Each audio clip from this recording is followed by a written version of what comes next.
From the mind of Virgil comes an epic poem of warfare and destiny, the Aeneid.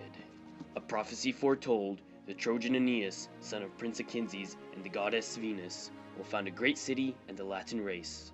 Juno, O Regina, wife of Jupiter, indulgent to Carthaginians, bears anger towards the Trojans, for the prophecy also holds that the race descendants of this Trojan demigod will one day destroy the city of Carthage, which she holds so dearly.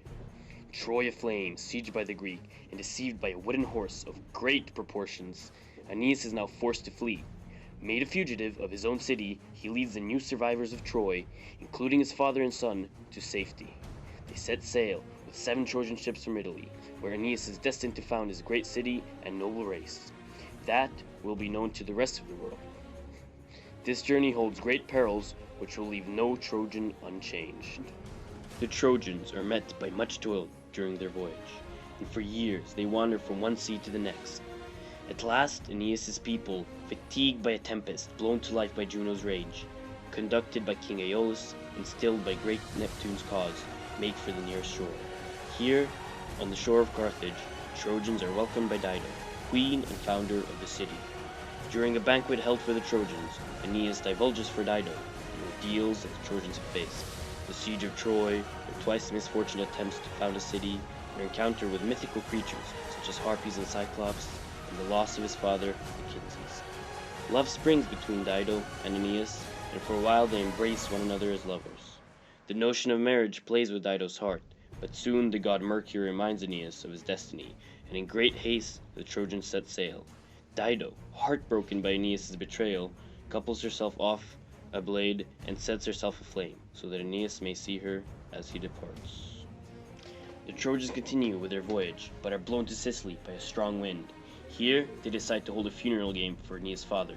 The Trojan women, tired of the voyage, and provoked by Eris and by Juno, begin to set the ships afire. The ships are, however, conserved, as they are deluged by a heavy rainfall. This heavies the hearts of the Trojan populace, and many wish to stay behind in Sicily.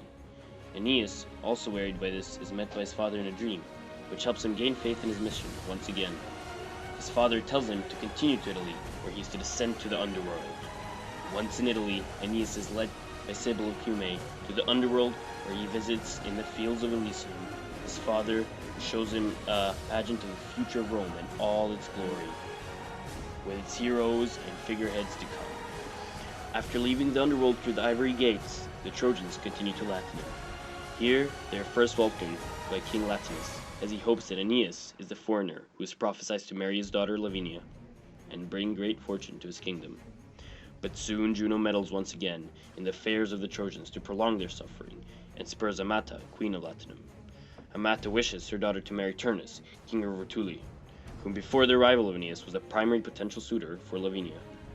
Although King Latinus is great displeasure, he steps aside in the matter of war, and together Amata's and Turnus' animosity towards the Trojan fuels a feud and a war commences. This war continues with many bloody ends, but it is terminated by a battle between Aeneas and Turnus. Alas, Aeneas defeats Turnus, who begs for clemency. Aeneas has a moment of commiseration, but upon seeing the belt of Pallas, the son of a new ally Evander, consumed by his fury, Aeneas slays Turnus. So this story has its end, and out of blood, anguish, and great heroism, a great empire and a race may bloom. Nice.